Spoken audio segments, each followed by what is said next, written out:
네, 시장에 대한 큰 그림을 그려보는 시간입니다. 오늘 이 시간 DS투자증권의 양혜정 투자전략팀장과 함께합니다. 안녕하세요.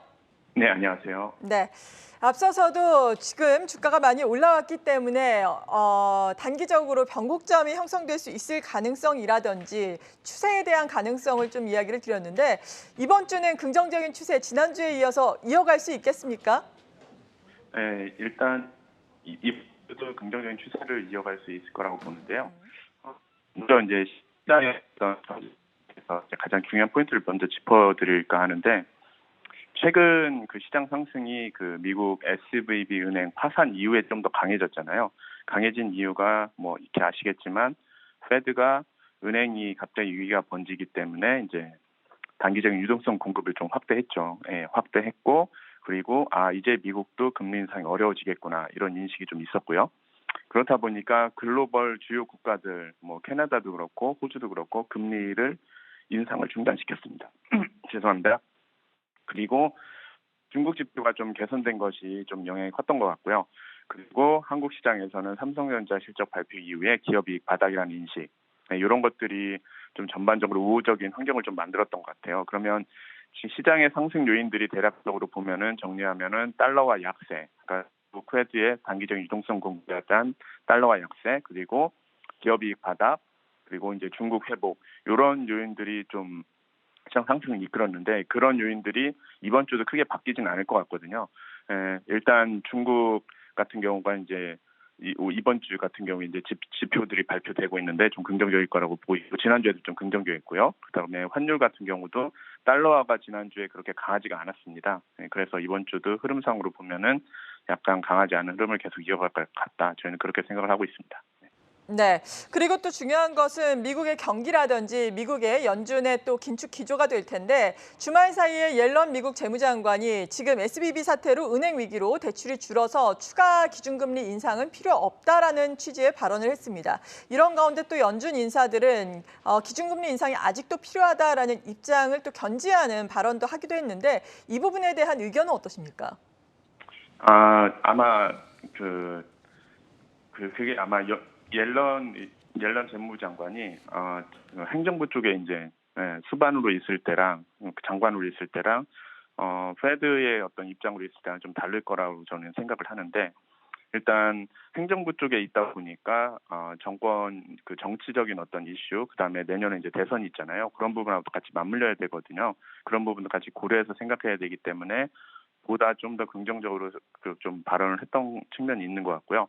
페드의 입장은 가장 포커싱이 인플레이션을 잡는 목적이 가장 지금은 주된 목적이다 보니까 연준 의사들은 여기에서 금리를 갖다가 인하한다든지 여기서 더 이상 올리지 않아도 된다라는 발언에 대해서 굉장히 신중할 수밖에 없습니다. 왜냐하면 그런 발언을 했을 때 인플레이션이 갑자기 기대 심리가 높아질 가능성이 있거든요. 그러면 인플레이션이 실제 시간이 지나면서 더 강해질 우려, 이런 부분을 좀 더 조심하는 것 같아요.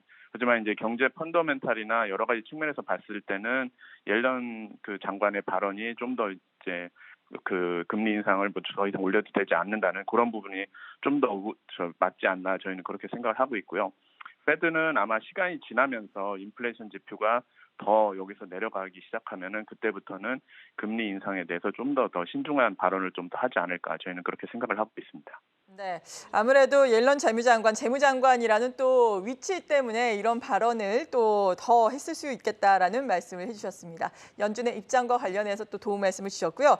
최근에 국내 증시 또 저점 대비해서는 많이 또 급격하게 올라오면서 지금 예탁금과 신용 융자 잔액이 상당히 크게 증가를 하고 있거든요. 이 부분에 대한 위험 가능성이라든지 어떻게 보고 계신지 궁금합니다.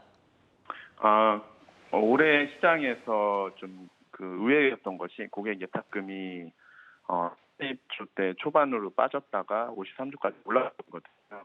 그러니까 동학개미 운동이 좀 이제는 끝나지 않았냐, 이제 정점을 지나지 않았냐 그랬지만 선호가 이제 다시 생기면서 고객 예탁금이 다시 올라왔거든요. 근데 이제 고객이 올라오다 보니까 20년 시장하고 좀 다른 면이 뭐냐면은 금리도 오르고 그다음에 경제 전반적인 환경은 그 당시보다 좀 더 안 좋거든요.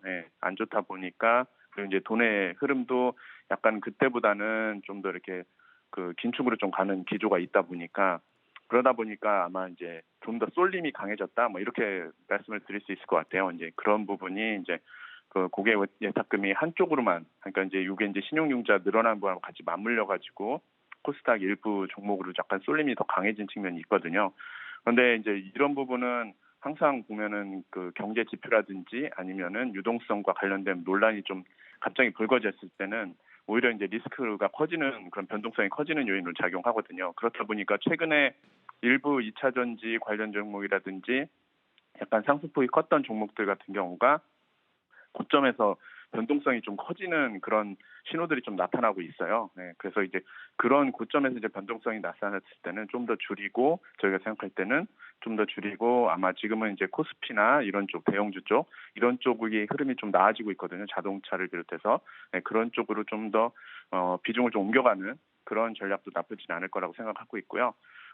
이런 흐름에서 보면은 과거에는 이제 증권주라든지 이런 쪽이 좋았는데 지금은 증권주 같은 경우가 이제 거래대금이 늘어도 이 부동산 PF와 관련된 논란 이 부분이 증권주 상승에 좀 발목을 잡고 있는 것 같아요. 그래서 이제 그 논란이 좀 잠잠해지면은 그때는 증권주의 어떤 저평가 논란, 저평가 이슈 뭐 이런 것이 부각되지 않을까 그렇게 생각을 하고 있습니다.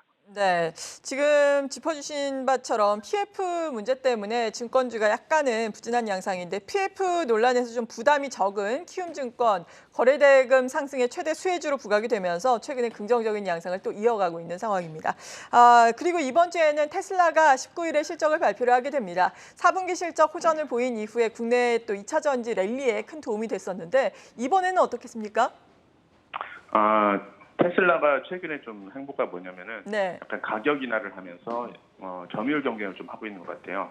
가격 인하를 하고 그렇다 보니까 자꾸 이제 점유율이 다른 그 자동차 메이커들이 전기차 시장에 이제 진출하고 시작하다 보니까 그 부분을 갖다가 좀 이제 잠식당하는 것을 막기 위해서 가격 인하를 하고 있거든요. 그러다면 이제 가격 인하를 했을 때 봐야 될 부분은 가격 인하를 한 이후에 나타나는 이제 매출 증가 그리고 가격 인하를 하고 나서 과연 재고가 얼마나 소진되어 있느냐 이 부분이 중요할 것 같아요. 그 부분이 정상적으로 진행이 됐다면 테슬라의 가격 인하 경쟁이 약간 효과를 보고 있구나 이렇게 생각할 수 있는데 그런 판매 대수라든지 그다음에 재고라든지 이런 부분이 생각보다 늘지 않았다 이제 좋은 지표로가 나타나지 않았다면은 이제 테슬라에 관련된 부분은 약간 부정적일 것 같다는 생각이고요. 다만 이제 문제는 뭐냐면은 국내 2차 전지 관련된 부분은 이제 좀 테슬라하고 약간은 좀 최근에 좀 차별적으로 움직이고 있더라고요.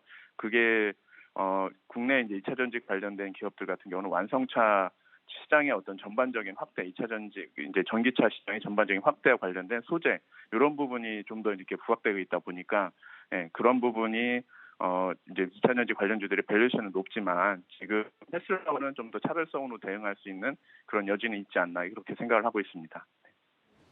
네, 차별화가 되고 있다라고 말씀을 해주셨습니다. 지금 2차 전지와 관련해서 에코프로, BM, 또 LNF, 코스닥 내 시총 상위 종목들이 힘을 또 내주면서 코스닥은 낙폭을 줄이고 있는 상황입니다. 이 밖에도 어떤 업종을 주목을 해야 한다라고 생각을 하십니까? 지금 시장에서 보시면은 그 반도체 같은 경우에는 일단 기업 이익의 바닥은 잡았다 이렇게 신호들은 나오고 있는 것 같고요. 근데 이제 자동차 같은 경우가 미국에서 판매라든지 그런 부분이 나쁘진 않습니다. 보시면은 그렇다 보니까 현대차라든지 기아차 같은 경우 1분기 실적이 사상 최대 뭐 이런 가능성도 좀 언급이 슬슬 나오고 있고요. 그리고 최근에 보시면은 2차 전지와 관련돼서 이제 성장의 어떤 그 양대 축으로 좀 생각하고 있는 부분이 2차 전지 아니면 헬스케어, 제약 바이오 쪽이거든요. 근데 2차 전지가 약간 고점에서 변동성이 생기다 보니까 시장의 관심은 차후에 성장할 수 있는 부분은 제약 바이오, 그러니까 헬스케어 쪽이죠. 그쪽을 좀 보는 시각들도 있는 것 같고요. 그리고 이제 헬스케어 같은 경우에는 과거에도 보시면은 약간 경기 비민감 업종, 약간 방어적인 업종에 좀 속하다 보니까 향후에 이제 경기가 둔화될 때도 방어적인 역할을 할 수 있을 것 같다. 뭐 이런 생각을 생각하신다면은 헬스케어 쪽 업종을 좀 보는 것도 나쁘진 않을 것 같다. 이렇게 말씀드리겠습니다. 네, 그리고 지난주에 또 암학회 AACR이 또 열렸었는데 이 부분에 대한 이슈가 소멸된 이후에도 제약 바이오 개별적으로 관심을 가질 수 있겠다라는 의견이신 거죠?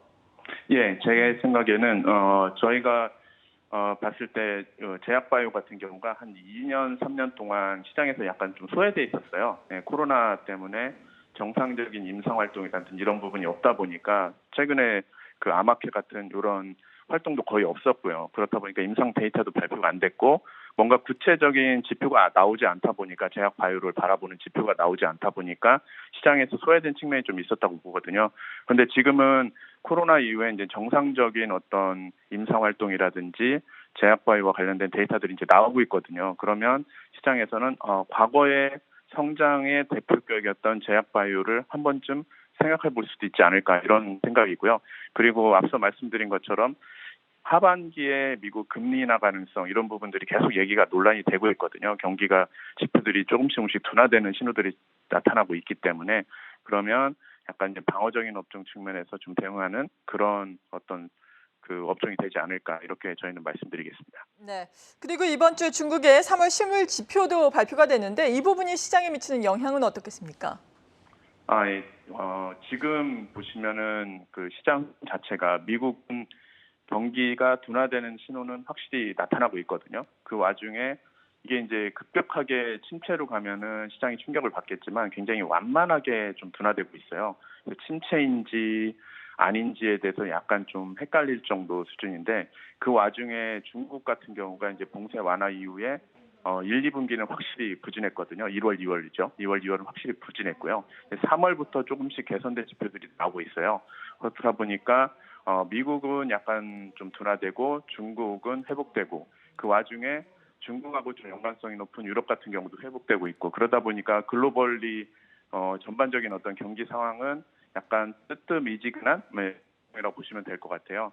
그래서 이제 이번 주 같은 경우에 이제 중국 GDP가 이제 발표되는데 1분기는 분명 안 좋을 겁니다. 1월에 안 좋았기 때문에. 근데 이제 저희가는 방향성이거든요.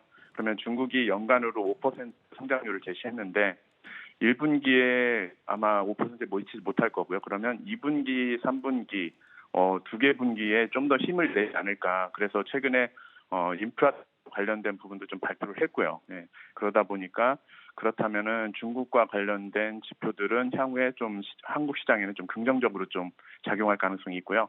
거기다가 중국이 좀 지표가 양호하게 되면은 위안화가 강세를 보일 가능성이 있거든요. 근데 2016년서부터 흐름을 보면은 코스피와 중국 위안화와의 흐름은 굉장히 상관성이 높습니다. 그래서 위안화를 가는 코스피 시장에서는 좀 긍정적이지 않을까 이렇게 말씀드리겠습니다. 네, 그렇군요. 위안화의 방향성 긍정적으로 우리 증시에 작용을 할 것이다라고 말씀해 주셨습니다. 경제 지표 부진하다면은 또 경기를 또 진작시킬 수 있는 여러 가지 방안이 나오기를 기대를 해보겠습니다. 이번 주에 마지막으로 관전 포인트 투자 전략 세워주신다면요. 이번 주 같은 경우에는 계속 이제 실적 시즌이거든요. 미국 같은 경우가 지난주에 금요일 같은 경우에 은행주 실적에 초미의 관심을 갖고 좀 바라봤는데 나쁘지 않았거든요. 그러면 이제 이번 주 같은 경우는 넷플릭스라든지 IBM 같은 어떤 IT, 그다음에 이제 성장주 대표적인 미디어 관련된 그런 부분들이 발표가 되는데 이런 기업들이 이제 이미 이제 안 좋다는 시각은 갖고 있어요. 대부분 다 1분기 미국 기업 실적도 안 좋다. 그다음에 한국 좋다. 그렇다면 해야 될 거는 기업들이 발표할 때 올해 연간으로 봤을 때 가이던스 상으로 봤을 때 이제 1분기 바닥 찍고 좀 올라갈 거다. 이런 긍정적인 가이던스 코멘트만 나오면은 시장은 좀 우호적일 거라고 저희는 생각을 하고 있고요. 이번 주 같은 경우에 약간 그 미국이나 중국이나 약간 실물 지표들이 좀 많이 발표돼요. 산업 생산이라든지 그다음에 소매 판매라든지 이런 부분들 좀 눈여겨보면서 대응하면 될 것 같다는데 생각인데 이번 주에 만약에 중국 지표들이 긍정적으로 발표되면은 중국 같은 경우가 한국 시장에서는 약간 화학이나 기계 쪽 이런 쪽으로 좀 연관성이 높거든요. 그러면 약간 산업재 쪽을 이번 주 단기적으로 한번 바라보는 것도 나쁘진 않을 것 같다 이렇게 말씀드리겠습니다. 네, 지금까지 DS투자증권의 양혜정 투자전략 팀장이었습니다. 고맙습니다. 네, 감사합니다.